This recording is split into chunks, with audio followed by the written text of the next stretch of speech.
नमस्कार श्रोताओं, रेडियो धारावाहिक के क्रम में हम आपको सुनवाने जा रहे हैं नूपुर के स्वर। 13 कड़ियों वाला हमारा ये धारावाहिक महाकवि इलंगो अडिगल के महाकाव्य सिलप्पधिकारम पर आधारित है। ईसा की द्वितीय शताब्दी में लिखा गया ये महाकाव्य भारतीय साहित्य की अनमोल रचना है, जिसमें दक्षिण भारत के ऐतिहासिक जीवन का चित्रण हुआ है। ये कथा ईसा की दूसरी शताब्दी के 50वें वर्ष की है। आइए आज सुनते हैं इस धारावाहिक नूपुर के स्वर की चौथी कड़ी। कोवलन अपने अतीत के कृत्य पर अत्यंत लज्जित है। कन्नगी उससे कहती है कि वो उस प्रसंग को भुलाकर सामान्य जीवन जीना आरंभ कर दे। वो व्यापार में पुनः अपनी प्रतिष्ठा बढ़ाने के लिए कोवलन का मनोबल बढ़ाती है। वो कहती है कि वो अपने पिता से कहकर व्यापार के लिए धन की व्यवस्था करवा देगी। इस पर कोवलन कहता है कि वो ना तो अपने पिता से और ना ही श्वशुर से धन की सहायता लेना चाहता है। वो चाहता है कि अपने बल पर कुछ करके दिखाए। कन्नगी कोवलन से कहती है कि वो उसे अपने सुहाग के नुपुर दे देगी, जिन्हें बेचकर कोवलन व्यापार के लिए पर्याप्त धन जुटा सकता है। किंतु कोवलन इसके लिए भी मना कर देता है। कोवलन की व्यापार यात्रा पर जाने की इच्छा के बारे में जानकर कन्नगी के पिता मानायाकन उसे बुलाते हैं और व्यापार तथा नीति संबंधी शिक्षा देते हैं। कोवलन और कन्नगी व्यापार के लिए यात्रा पर निकल पड़ते हैं। माधवी को जब ये सब पता चलता है तो वो विरह वेदना के आवेग से आकुल हो उठती है। अब आगे। नुपुर की झंकार गूंजे, नुपुर की झंकार, कन्नगी और कोवलन की कथा का ये सार, माधुरी के मन की व्यथा है अपार, सती कन्नगी का अनूठा ये श्रृंगार, सदियों से सुनता आया सारा संसार। नुपुर की झंकार गूंजे, नुपुर की झंकार।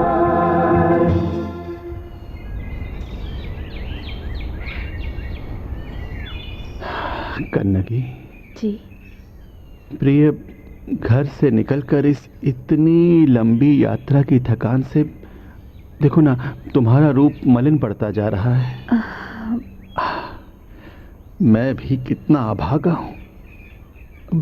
तुम्हें सुख देना चाहता तो हूं, किंतु कष्ट ही दे रहा हूं। स्वामी, आप कृपया इस तरह की बातें न कहें। अरे, इससे मुझे मानसिक कष्ट होता है। परंतु शारीरिक कष्ट तो गौण है, किंतु मानसिक कष्ट सह पाना अत्यंत कठिन होता है स्वामी। कन्नगी, और वैसे भी विवाह के उपरांत ये पहली बार है कि हमें इतना समय साथ बिताने का सुअवसर प्राप्त हुआ है।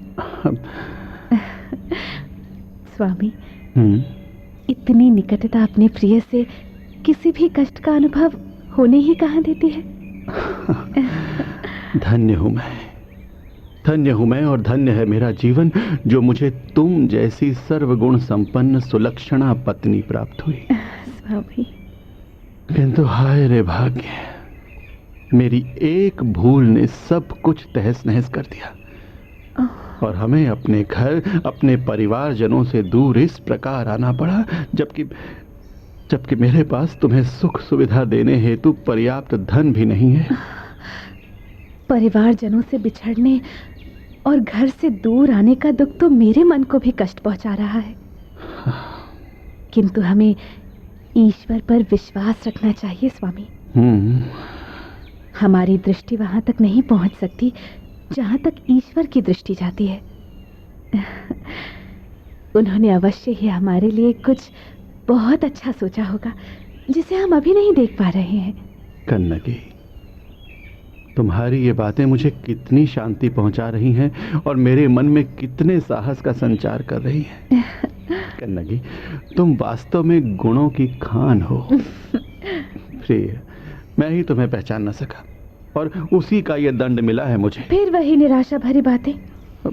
ऐसा मत करिए स्वामी। देखिए, अभी तो हमें बहुत दूर जाना है। बहुत कुछ करना है। स्वयं को जगत के समक्ष सर उठाकर चलने योग्य बनाना है। अपने परिवारजनों का गौरव बढ़ाना है स्वामी। हाँ प्रिय, तुम ठीक कहती हो। काश मैं भी तुम्हारी भांति धैर्यवान और विचारशील होता। आप हैं स्वामी, आप स्वयं सर्वगुण संपन्न हैं। हाँ। ये बात और है कि अभी हमारा समय ठीक नहीं चल रहा है, किंतु जब इतना अच्छा समय नहीं रहा तो ये दिन भी बीतते देर नहीं लगेगी स्वामी। आप देखिएगा, हमारे अच्छे दिन फिर लौट आएंगे। बस कन्नगी, इसी आशा की डोर को थामे तो यहाँ तक चला आया हूँ, अपने बलबूते पर कुछ कर पाने की इच्छा में। अब स्वामी बहुत विश्राम कर लिया।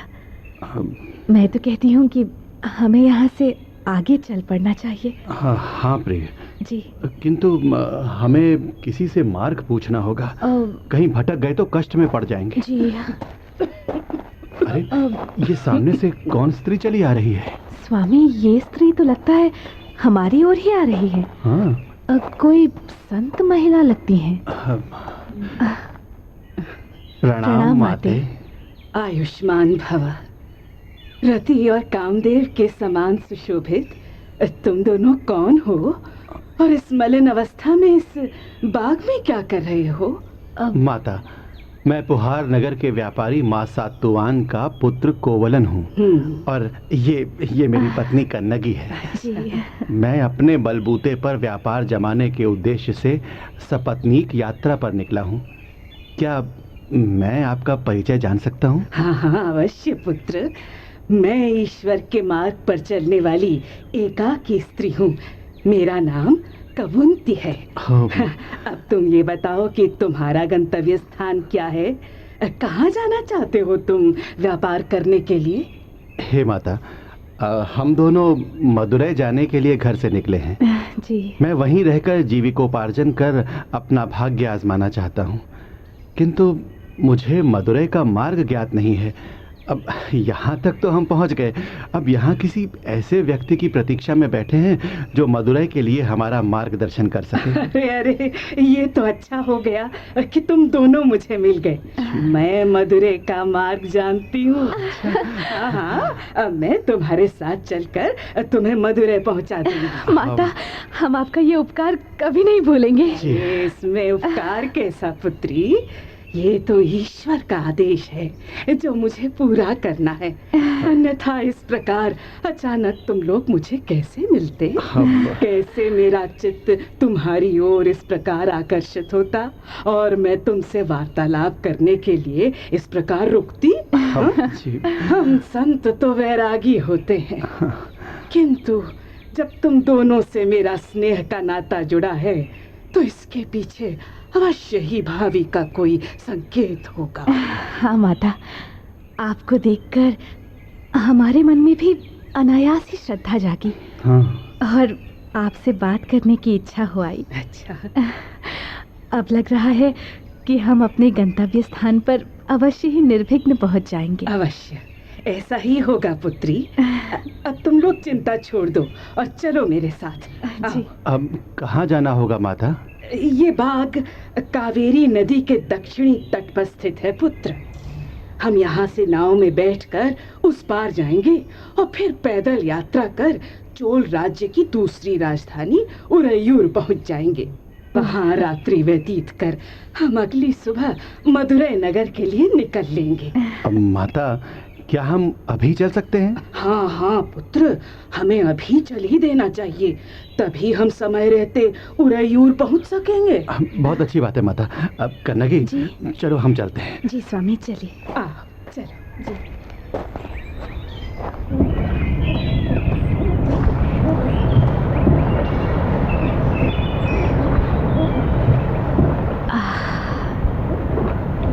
कितना सुंदर दृश्य है।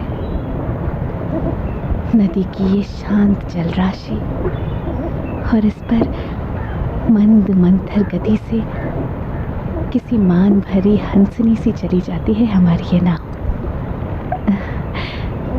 एक लहर आती है, मिट जाती है, फिर दूसरी लहर आ जाती है।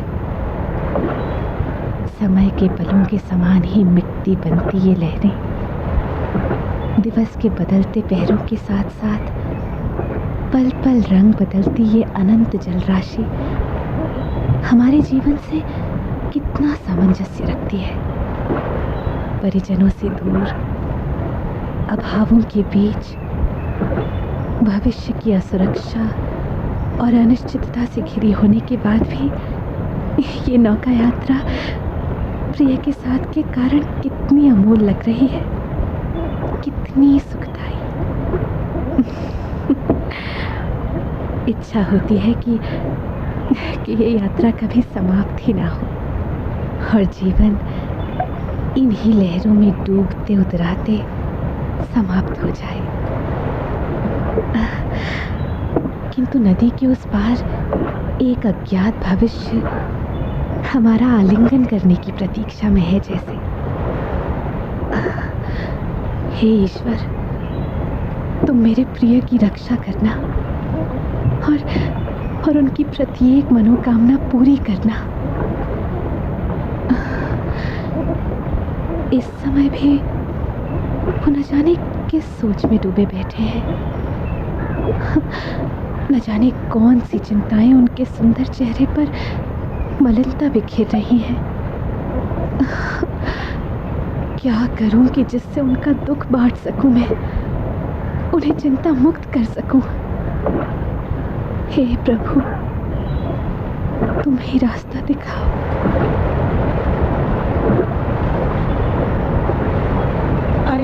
अरे संभाल कर भैया, तनिक ठीक से किनारे लगा दो नाव को। कुमलांगी, कन्नगी इन सब कष्टों से अनजान है, इसे कोई असुविधा नहीं होनी चाहिए। हाँ ठीक है, ऐसे ठीक है।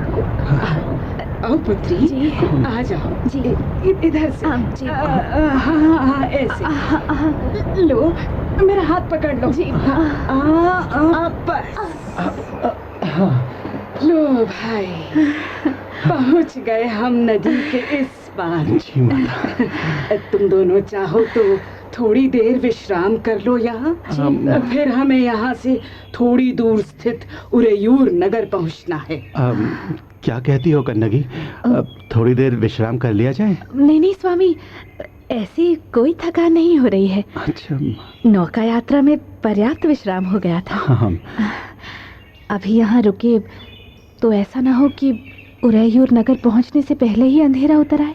मेरा विचार है माता कि कन्नगी ठीक कहती है जी। हमें अपनी यात्रा रात्रि घिरने से पूर्व ही समाप्त कर लेनी चाहिए जी। अन्यथा मार्ग भटकने की संभावना हो सकती है। अरे उसकी चिंता तुम मत करो जी, मैं हूँ ना तुम्हारे साथ।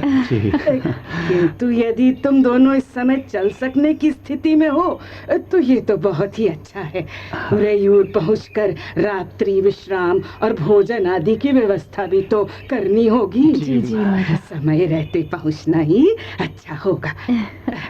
तो फिर चलें पुत्र। जी जी माता।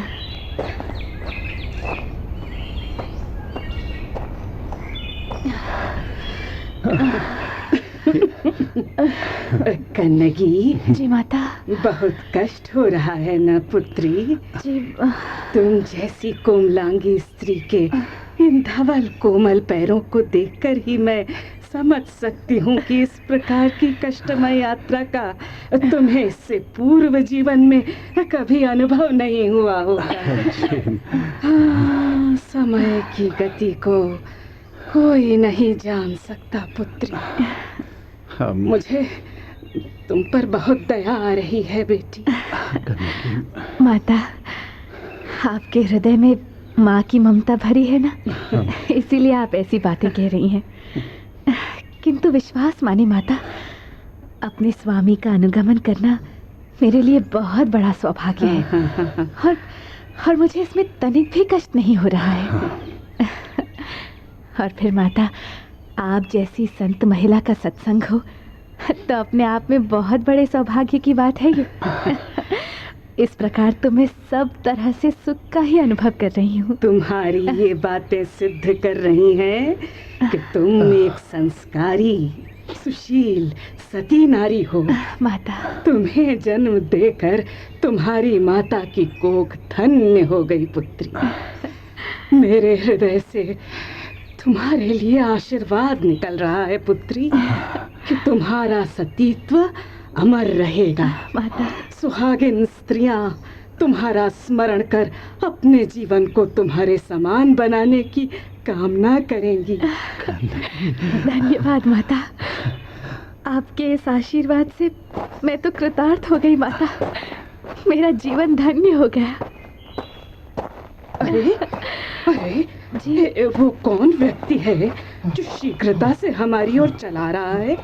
जी वो ऐसा प्रतीत होता है कि वो तुम दोनों का कोई परिचित है। परिचित? क्यों पुत्र? किंतु माता, मैं तो उसे नहीं जानता। अच्छा। अरे वो, अरे ये तो कौशिकन है, मेरा मित्र। किंतु ये यहाँ कैसे? कोबलन, कोबलन। हाँ, अरे कोबलन, अरे ठहरो मित्र, कितनी कठिनाई से तुम तक पहुंच पाया हूँ। तभी ठहरो तो। कौशिकन, किंतु तुम्हारा यहाँ आने का प्रयोजन क्या है? घर पर सब ठीक तो है ना? तुम्हारे लिए एक पत्र लेकर आया हूँ। किसका पत्र? वो तुम स्वयं देख लेना। देखो, किंतु मैं तुमसे एकांत में कुछ कहना चाहता हूँ। एकांत में क्यों? पुत्र, वो तुमसे एकांत में कुछ कहना चाहता है तो उसके पीछे अवश्य ही कोई कारण होगा। संभवतः वो मुझ अनजान स्त्री को तुम्हारे साथ देखकर झिझक रहा है। तुम एक ओर जाकर उसकी बात सुन लो ना। तब तक मैं और कन्नगी इस वृक्ष की छाया में घड़ी भर विश्राम करने का अवसर पा जाएंगे। क्यों पुत्री? जी जी माता। अच्छा स्वामी, माता ठीक ही कह रही हैं। हम यहीं रुकते हैं, आप इनकी बात सुन लीजिए। आओ पुत्रिया। जी अच्छी बात है। आओ कौशिकन, इधर आओ। चलो। हाँ, कहो, तुम्हें क्या कहना है? पुत्री। जी माता। क्या तुम इस व्यक्ति से बिल्कुल परिचित नहीं हो? नहीं तो माता। क्या तुम्हें किंचित भी अनुमान नहीं कि वो किसका संदेश लाया होगा? नहीं तो फिर तुम्हारे कमल सदृश मुखमंडल की कांति एकाएक पीतवर्ण क्यों हो उठी है? नहीं तो ऐसी तो कोई बात नहीं है माता। अच्छा, संभवतः ये मेरा ही भ्रम हो। यदि ऐसी कोई बात नहीं है तो अवश्य ही ये यात्रा की थकान का प्रभाव है जो तुम्हारे मुख पर लक्षित हो रहा है। जी। तुम विश्राम करो पुत्री। ऐसे तो तुम अस्वस्थ हो जाओगी, तब और भी कष्ट होगा। माता, विश्राम कर लो। मैं भी 2 घड़ी सुस्ता लेती हूँ। जी। बैठो।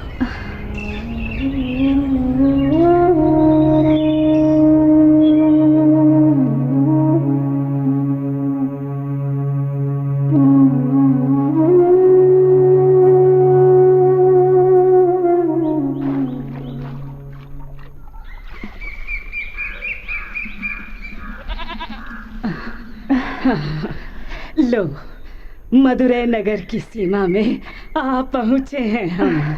जी। हाँ, अब देखते हैं कि यहाँ रहने खाने की क्या व्यवस्था हो सकती है। अब यहाँ तो दूर दूर तक हरियाली ही फैली है, कोई बस्ती तो दिखाई ही नहीं देती माता। ये चरागाह है पुत्री। बस्ती थोड़ी दूर पर है। जी। हम उसी ओर चलते हैं। जी। तुम चिंता मत करो, जिस ईश्वर ने हमें यहाँ तक पहुँचाया है वही आगे की व्यवस्था भी करेगा। जिन स्थितियों पर हमारा वश नहीं, उन्हें ईश्वर पर छोड़कर निश्चिंत हो जाना चाहिए। जी माता। प्रणाम माता। मैं ईश्वर के मार्ग पर चलने वाली एकाकी स्त्री हूँ। मेरा नाम कवंती है। मेरे साथ ये कामदेव और रति के समान सुशोभित पति पत्नी हैं जो मदुरै नगर में जीविकोपार्जन के उद्देश्य से यहाँ आए हैं। अब तुम बताओ कि तुम कौन हो बेटी? मेरा नाम माधुरी है। मैं आपके दर्शन करने के लिए आई हूँ। उधर थोड़ी दूर पर मेरा घर है जहाँ मैं अपनी पुत्री अय्ये के साथ रहती हूँ। क्या आप लोग मेरा आतिथ्य स्वीकार कर मुझे कृतार्थ करेंगे? जी देखो पुत्री, मैं ठहरी साध्वी स्त्री, मेरा तो कहीं स्थायी निवास रहता नहीं। चलते चलते जहाँ रात घिराए वहीं ठिकाना कर लेती हूँ। खाने के लिए 2 मुट्ठी अन्न कोई भी भिक्षा में दे ही देता है, इससे अधिक की मुझे आवश्यकता ही नहीं। किंतु ये पति पत्नी इन्हें तो कहीं रहना ही होगा ना? हाँ, इनके निवास की यदि तुम व्यवस्था कर सको तो हम तुम्हारे हृदय से बहुत आभारी होंगे। माता, विपत्ति में किसी के काम आना बड़े सौभाग्य की बात होती है। मेरा इनका साथ तो यहीं तक का था। माता, सुबह होते ही मैं यहाँ से आगे चली जाऊंगी। क्या तुम इनके रहने के लिए अलग से कोई व्यवस्था कर सकोगी पुत्री? अवश्य कर सकूंगी माता। मेरी पुत्री आइए इस पुत्री की आयु की ही होगी जी। उसे तो अपने एकांत की साथिन मिल जाएगी। मेरा अधिकांश समय तो घर से बाहर ही व्यतीत होता है। ये सारा दिन घर में अकेले बिताती है। किंतु ये दोनों तो संपन्न परिवार के लगते हैं और मेरा तो साधारण सा घर है। क्या ये वहाँ रह पाएंगे? अवश्य रह पाएंगे माता। और अभी आपने कहा था ना कि मैं भी आपकी पुत्री जैसी हूँ। यदि वो आपके साथ रह सकती है तो मैं क्यों नहीं रह सकती माता? और आप तो हम पर इतना बड़ा उपकार कर रही हैं। तुम्हारा नाम क्या है पुत्री? जी मेरा नाम कन्नगी है। और ये हैं इसके स्वामी कोवलन। कन्नगी ठीक ही कह रही है माता, हम भी आपके बच्चों की ही तरह हैं जी। अब इस समय तो बस हमें सर ढकने को एक छत मिल जाए। और वैसे भी मुझे तो जीविका की खोज में दिन भर मदुरई नगर में ही भटकना होगा। ऐसे में कन्नगी आपके साथ रहेगी तो मैं भी उसकी सुरक्षा के प्रति निश्चिंत रहूंगा। अवश्य पुत्र, अवश्य। कन्नगी पुत्री मेरी ये साधारण घर में अवश्य पली है, किंतु वो बहुत ही सुखड़ है। उसको घर सजाने और भोजन बनाने में बहुत रुचि है। तुम्हारे लिए भी यथासंभव सुख सुविधाएं जुटा देगी और घर के कामों में भी तुम्हारी सहायता कर देगी जी। बहुत ही सुशील और प्रसन्न चित्त है मेरी ये। माता, अब तो मेरी भी उससे मिलने की बहुत इच्छा हो रही है। मुझे लग रहा है कि आपके साथ रहकर मेरा अपने परिवार से दूर होने का दुख अवश्य ही कम हो जाएगा। हाँ पुत्री, क्यों नहीं, क्यों नहीं। मैं भी तो तुम्हारी माँ ही हूँ। माता, आप भी हमारे साथ चलिए जी। आज की रात मेरे घर को पवित्र कीजिए और हमारा आतिथ्य स्वीकार कीजिए। फिर सुबह जैसी आपकी इच्छा हो कीजिएगा। हाँ अवश्य पुत्री, अवश्य।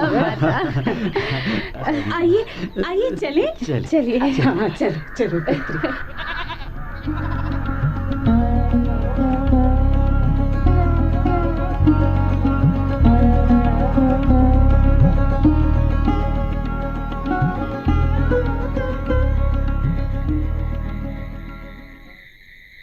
कन्नगी जी, भाग्य कब कौन सी करवट लेगा और हम किस परिस्थिति में जा पड़ेंगे ये कोई नहीं जान सकता।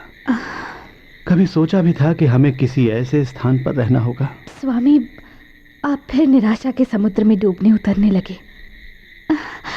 मुझे तो यहाँ बहुत अच्छा लग रहा है स्वामी। कितने अच्छे लोग हैं ये, माधुरी माँ, आइए, सब के सब। कवंती माता ने हमें यहाँ तक पहुँचाकर हम पर बहुत बड़ा उपकार किया है। सत्य कहती हो प्रिय। अब मैं निश्चिंत होकर सुबह होते ही मदुरई नगर जाकर जीविका की खोज कर सकता हूँ। स्वामी, आपको इस प्रकार भटक कर जीविका खोजने की कोई आवश्यकता नहीं। हाँ मतलब मैं आपको इस प्रकार कष्ट पाते नहीं देख सकती। कन्नगी, देखिए, यदि आप मुझे जीवित देखना चाहते हैं तो कृपा कर मेरी प्रार्थना मान लें और मेरा ये सुहाग का नूपुर ले जाकर बेच दें। फिर वही बात कन्नगी, हम इस विषय पर पहले भी चर्चा कर चुके हैं और प्रिय, मैं तुमसे कह चुका हूँ कि मैं ऐसा नहीं करूँगा। क्यों नहीं करेंगे स्वामी? आप मेरी बात को समझ नहीं रहे हैं। कन्नगी, तुम देखिए, इस नूपुर के बेचने से आपको अपना व्यापार आरंभ करने हेतु पर्याप्त धनराशि मिल जाएगी। हाँ, परंतु और आप इतने समर्थ हैं कि अपना व्यापार भली भांति जमा सकें। ये बात मैं अच्छी तरह जानती हूँ स्वामी।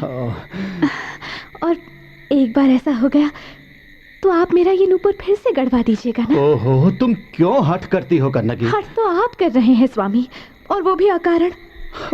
आप ये तो सोचिए कि नूपुर तो फिर से गढ़वा लिया जाएगा, किंतु यदि आपकी विपदाओं से त्रस्त होकर ये नूपुर पहनने वाली ही ना रही तो आप क्या करेंगे स्वामी? हे कन्नगी, हे, ये कैसी बात कर रही हो? अच्छी बात है, तुम्हारी ही बात रहे स्वामी। किंतु ईश्वर के लिए फिर कभी ऐसा मत कहना। अब स्वामी एक बात पूछूं? तुम यही जानना चाहती हो ना कन्नगी कि कौशिकन किसका पत्र लाया था मेरे लिए? जी पर मैं भी कब से तुम्हें बताना चाह रहा था, किंतु एकांत ही नहीं मिला। वास्तव में वो माधवी का ही पत्र लाया था जी, जिसमें उसने अपना अपराध स्वीकार करते हुए क्षमा याचना की थी। तो फिर आपने क्या उत्तर दिया? कुछ नहीं। मैंने कौशिकन को उस पत्र के साथ अप्पा के पास भेज दिया जी, ताकि उन्हें विश्वास हो जाए कि अब मैं माधवी के साथ नहीं वरन उनकी दुलारी पुत्र वधू कन्नगी के साथ हूँ। नुपुर की झंकार गूंजे, नुपुर की झंकार, कन्नगी और कोबलन की कथा का ये सार, माधुरी के मन की व्यथा है अपार, सती कन्नगी का अनूठा ये श्रृंगार, सदियों से सुनता आया सारा संसार। नुपुर की झंकार गूंजे, नुपुर की झंकार। अभी आप सुन रहे थे धारावाहिक नूपुर के स्वर की चौथी कड़ी।